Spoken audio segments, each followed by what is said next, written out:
Hey babe, are you all ready for our date night tonight? Evelyn, I'm so sorry. I meant to tell you, but I've been asked to go on a business trip last minute.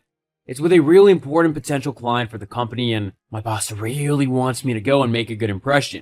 I wouldn't have said yes, but this could be a huge deal. If I get this right, I might even end up getting a promotion. Oh, that's okay. I mean, it's great that you might get promoted.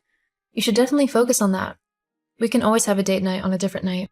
Thanks, babe. I need you to understand. So when do you leave? Also, where are you going? Is this like a really long business trip overseas or something nearby? I actually need to leave within the next couple of hours. Yeah, I need to come and get my bag packed with all the essentials. It's not overseas, but it's a bit of a drive away. It's at a golf resort, which is going to be incredibly boring. You know I hate golf, but if it's what needs to be done to get this client, then so be it. Just try not to let go of your club when you swing it this time. Although I'm still impressed by how far it went. It might have been a new record. I was hoping you'd forgotten about that incident. Never, lol. Anyway, don't worry about your bag. I'll pack it for you. Maybe we can have a quick lunch together or something before you go then? Yeah, that would be nice. Thanks, babe. I'll see you soon. I love you. Same. Hey, Evelyn, are you awake? Carter? It's almost midnight. What's wrong? I've, been in a little bit of an accident. Accident? What kind of accident? Are you okay? You're not hurt, are you? I'm not too bad, just a few scrapes and bruises. Oh, thank goodness. Yeah, but the car is kind of totaled. What? How? It's a bit of a long story. We were out at a bar and had a few drinks, and I may have crashed into a lamppost in order to avoid hitting a deer on the way back to the hotel. You were drinking and driving? Yeah, I know. It was stupid. Very stupid. You're lucky you weren't hurt worse. I know. Anyway, I was wondering if you could come and pick me up. What about your client? Oh, she's getting a different lift. She? Sorry, autocorrect. I meant he. Oh, okay. Yeah, sure, I can come and get you. Are you sure you don't need to go to the hospital? Oh, I'll be fine. Just some rest and care from you will help. Okay, I'll be there soon. Where are you exactly? Oh, I'll send you my Google Maps location. Okay. I love you, and I'll see you soon. Hey, Evelyn, did you hear what happened to that Bethany girl? I'm pretty sure you've met her before. She works with her husband. Oh, hey, Blake. Yeah, I think I vaguely remember her. What happened? Well, apparently she got into a really bad car crash. Wait, what? Yeah, apparently the guy she was with swerved to avoid hitting a deer and they crashed into a lamppost. Are you sure? Yeah, pretty sure. Scott just told me she'd called him in hysterics, asking for a lift back home. Where was she when it happened? Apparently she was on some weekend getaway with some guy she's been seeing, and they'd gone to a really fancy new spa resort a couple hours away. Obviously they'd gone out for a meal or something and drank a bit too much, and the guy crashed. The car's totaled. How long has Bethany been seeing this guy? I'm not sure. She might have mentioned something last time Scott and I saw her. Maybe around 6 months or so? How come? Because I think the guy she's seeing is my husband. What? I just received a call from him asking me to pick him up because he's been in a car accident.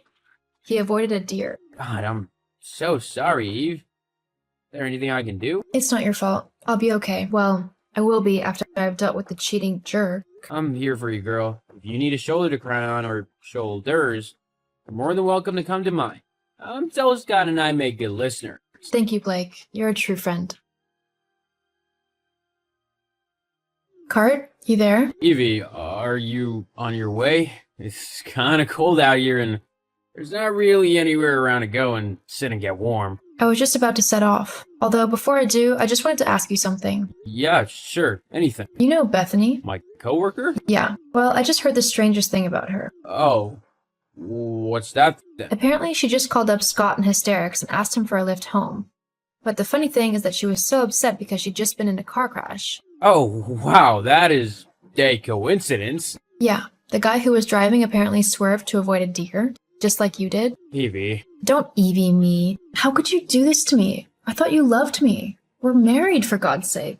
Look, just calm down. I can explain. You can explain how long you've been cheating on me for. Evelyn, I don't think we should get into this over text right now. Just come and pick me up and we can talk later. We can talk now. How long has it been going on? We've been seeing each other for 6 months now. Happy? Happy? Of course I'm not happy. My husband has been cheating on me with his coworker for half a year. I mean, you couldn't even make it original, could you? It couldn't have been some high-flying, enigmatic woman. It just had to be your boring coworker. Seriously? You're upset because she's my coworker? No, I'm upset because my husband is a cheating liar. Well, I mean, you can't really have expected this not to happen. What do you mean? Well, let's face it, you've not exactly been the best wife lately, have you? How haven't I? You'd never want to be with me anymore. We haven't been intimate for like months now. I have needs, Evie, and Bethany was happy to help whilst you weren't. If anything, you're the one who's gotten us into this mess. If you'd just been a good wife, I wouldn't have had to go looking for someone else. Oh my god, I can't believe that you're actually trying to blame me for your cheating. And for your information, I'm the one who has been trying to help us reconnect. I knew that the spark between us had fizzled a little, and I was trying to come up with ways to spark it up again. You're the one who always brushes me off with business meetings and work excuses. Now I know what was actually going on. Whatever, Evelyn. You're not gonna make me feel guilty over this. I did what I had to when you weren't willing to be the wife I deserve. I can't believe you right now. You know what? I'm glad this has all come to light. At least I can stop wasting my time on such a deplorable human being and start looking for someone way better. What do you mean? What does it sound like I mean? I'm leaving you, Carter. What? You can't do that. Why not? Did you really think that I would stick around after finding out what you've done? How you've treated me? Well, think again. I'm not an idiot, and I know I deserve someone much better. Someone who won't cheat on me when things get a little rough in the relationship. But I mean, you haven't even told me that you love me for months, and now I know why. By the time you get back, I'll have moved my stuff out. I suggest you do the same, because I'm going to want to sell the house. hang on, Evelyn. Let's not act too hastily. Too late. You've already done that and ruined everything. I'll be getting in touch with some lawyers tomorrow, and I'll be sending you some divorce papers.